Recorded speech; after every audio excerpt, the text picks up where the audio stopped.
दिया, नारायण से प्रेम हो गया।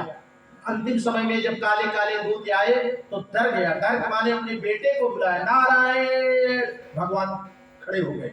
रुक्मिणी जी ने कहा, कहाँ कन्हैया, कहाँ जा रहे हो? साहब बुला रहा है।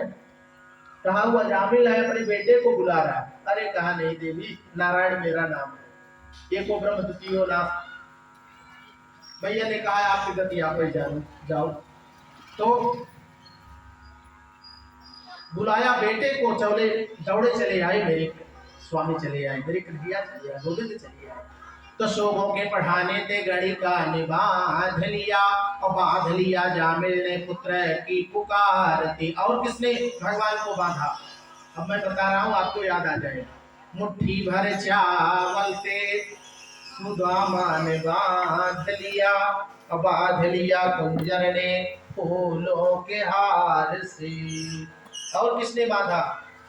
कहा कि झूठे कूठे बेरों से सेवरी ने बांध लिया, अब बांध लिया कुब्जा ने प्रेम की फुहारों से। और किसने बांधा? कहा माखन के चाखन ते गोपियों ने बांध लिया, और बांध लिया द्रौपदी ने कच्चे चार तागों से। तो भगवान को प्रेम प्रिय है, आइए प्रेम से पुकारे तो चले आएंगे, प्रेम से पुकारे तो चले आएंगे। कोई कहे गोविंद, कोई गोपाला, अरे कोई कहे गोविंद, कोई गोपाला, अरे मैं तो कहूँ सांवरिया बांसुरिया वाला, मैं तो कहूँ सांवरिया बांसुरिया वाला। कोई कहे गोविंद, कोई गोपाला, कोई कहे गोविंद, कोई गोपाला, मैं तो कहूँ सांवरिया बांसुरिया वाला, मैं तो कहूँ सांवरिया बांसुरिया वाला।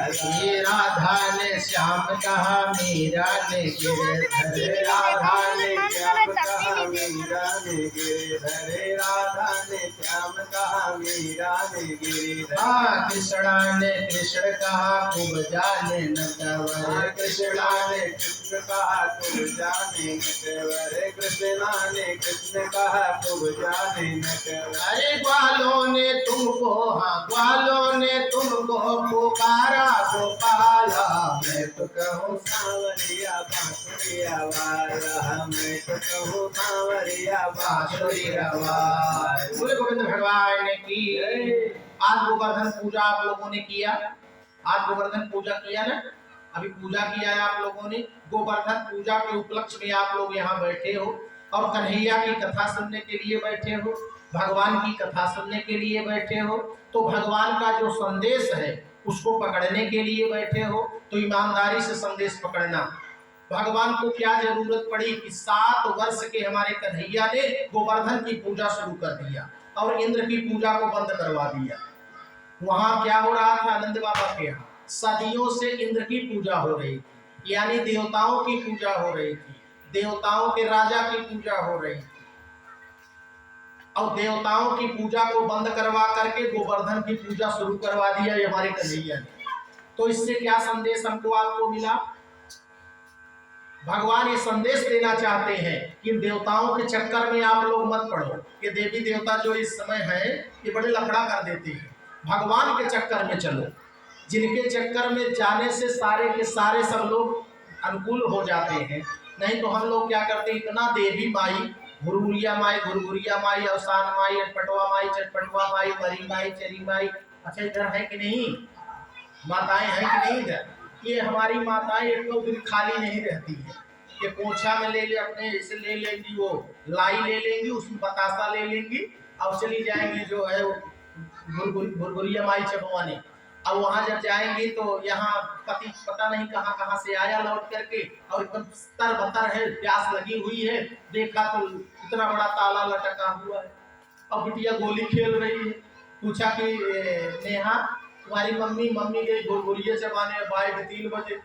अब बताओ पति सुबह 8 बजे 9 बजे का निकला है, और जब तुम 3 बजे आओगी माई पूछ के, माता माई अब पूछ के आओगी, तो बताओ पति कैसे रहेगा? तो ये सारी आडंबर को बंद करो, केवल पूजा अगर करना है तो गोविंद की करो, प्रकृति की पूजा करो। भगवान कन्हैया ने कहा कि जो तुम्हारी सेवा में पोषण में लगा हुआ है उसकी पहले पूजा करो। हाँ, पत्थर पूजने तो हम बहुत जाते हैं, मंदिर में तो जाते, अच्छी बात है, मंदिर में जाओ अच्छी बात है, बाबा के पास जाओ लेकिन अच्छी बात है, लेकिन वो काला कपड़ा पहन करके घुंघरू घाटी लटका करके 10 दिन का स्नान नहीं किया है, बाबा अगर द्वार पे आ जाए, वो छू करने वाला अगर कोई आ जाए तो दौड़ करके सूपा में चावल लेकर के 10 रुपये, बाबा हमारे कब कष्ट कब कटी। अरे तुम सास ससुर के पैर पड़े ही नहीं, पति के चरण को छुआ ही नहीं, गोविंद की तरफ गए ही नहीं, मंदिर गए ही नहीं, वो झंखड़िया बाबा को प्रणाम कर रहे हो, खुद ही मक्खी बैठ जाए तो गोमा में चली जाए, वो अपने तन मन धन से परेशान है, वो क्या तुमको निस्तारण देगा, क्या तुम्हारा वो शुभ काम करेगा। इसलिए आप सफल हो, आप आडंबर को छोड़ो और भगवान को पकड़ो, यही संदेश है गोवर्धन। भगवान चाहते तो इंद्र की पूजा होती, लेकिन इंद्र का गुरूर था, घमंड था कि मेरे जैसा कोई है नहीं। कहा कि तेरे जैसा नहीं, ये गोवर्धन भगवान जैसा कोई नहीं। अरे प्रकृति में मैं समाया हुआ हूँ, भगवान कण कण में समाये हैं, भगवान जर्रे जर्रे में समाये हैं। हाँ, तो भगवान हमारे हम में है, भगवान आप में है। तो आइए मानव समाज की सेवा करते हुए हम सब प्रकृति का शोधन करें। अगर प्रकृति को, पेड़ पौधों को लगाएं, पेड़ पौधों में भगवान को समझे कि इसमें भी मेरे परमात्मा रहते हैं। अच्छा, नीम को देखो, नीम नहीं हम लोग उखाड़ते हैं ना, नीलिया जब उखाड़ देते थे तो बुढ़िया माई कहती थी अरे बेटा नीम न उखाड़ो, इसमें मैया है ना, तो डरवाती थी। मैया नहीं है, प्रकृति है। ये प्रकृति अगर धर्म से नहीं जोड़ेंगे तो इनकी रक्षा नहीं होगी। सर्वांग रक्षते धर्म, जिससे धर्म जुड़ गया उसकी रक्षा धर्म कर देता है। अच्छा, एक नींव में अगर चुनरी बांध दो, थोड़ा सा ललका कपड़ा लपेट दो, एक झंडा गाड़ दो, तब बताओ उस नीम की कोई डाली काटेगा? बोलो राधे राधे। कोई काटेगा उस डाली को? क्यों नहीं काटेगा? काहे नहीं काटेगा भैया? नीम का पेड़ है, कट जाना चाहिए, लेकिन धर्म से जुड़ गया, इसलिए अपने को धर्म से जोड़ लो। धर्म से जुड़ जाओगे, अपने बच्चों को धर्म से जोड़ दो। अपने बच्चों को भी अगर धर्म से नहीं जोड़े और आडंबर से अगर जुड़ गए तो काम ठीक नहीं होगा। हम लोग गए थे वहाँ नेपाल, बहुत बढ़िया घर था, लेकिन ये टायर लटका हुआ था, धड़क समझो फटाफट टायर लोग मोटरसाइकिलिया वाला वीरेंद्र भैया ये टायर लटकाई थी। तो हमने पूछा कि माता जी ये टायर काहे लटका हुआ है, इतना बढ़िया घर है? कहे नजर न लागे। हम रात रुक गए, सुबह अपने पोता को लेके आई, कहे बाबा फूंक मार दो। हम कहे काहे? कहे करे नजर लागे। हम कहते एक काम करो, जब इतना बड़ा छोटा टायर जो है इतने बड़े घर की नजर छुड़वा रहा है तो एक बच्चे के गले में टायर लगा दो, नहीं तो भाई साइकिल ये वाला लगाए। क्या हम कहे अरे माता जी काहे ऐसा आडंबर फैला रही हो? तो ये सब कुछ है नहीं, भगवान के चरणों में चलो और भगवान के चरणों में चल करके अपने जीवन को सुंदर बना लो। और जो भगवान की तरफ हो गया उसकी रक्षा स्वयं नारायण करेंगे। इसलिए स्वयं भगवान कहते हैं कि मम गुण गावत पुलक शरीरा, मम गुण गावत पुलक शरीरा, मम गुण गावत पुलक शरीरा, मम गुण गावत पुलक शरीरा, मम गुण गावत पुलक शरीरा। अरे गद गद ढीरा नयन बहनेरा, गद गद ढीरा नयन बहनेरा, गद गद क्या भगवान के चरणों में रोने से, भगवान से कहने से भगवान हमारे पापों को मिटा देंगे? क्या भगवान हमको दर्शन देंगे? क्या किसी को भगवान ने ऐसा दिया? कहा कि हाँ किया। अब मैं आपको ले चल रहा हूँ। जो भगवान कहे क्या उनकी वाणी सत्य है? भगवान कहते हैं युवा गदगदा द्रवती जैसे चीतम रुदत्यभीक्षणम, हाँ सात क्वचित। रोने लगे उनकी याद में, हंसने लगे उनकी याद में, नाचने लगे उनकी याद में, रोमावलियों को पुलकित कर दे उनकी याद में, ताली बजाए उनकी याद में, हर काम करे उनकी याद में, तो वो अपना लेते हैं और अंत में दर्शन भी देते हैं। क्या किसी को ऐसा किया? कहा किया। एक बहुत जानवरों को मारने वाला जंगल में रहता था, जिसको शिकारी कहते हैं हम लोग। एक शिकारी एक जंगल में रहता था, उसके पास एक बेटी थी, एक बेटा था, उसके पास एक पत्नी थी। 3 दिन से शिकारी शिकार नहीं घर ले आता, उसकी पत्नी रो रही थी। पत्नी को रोता देख करके शिकारी ने पूछा शिकारन से, यानी अपने पत्नी से, कि देवी रो क्यों रही हो? कहा कि आप रोज जंगल जाते हो स्वामी, और जंगल से मांस ले आते, हिरन मार करके लाओ, कुछ शिकार ले आओ तो मैं बाजार में बेच करके अपने बच्चों का पालन करूं। इनका लालन पालन नहीं हो रहा है, अब मैं क्या करूं?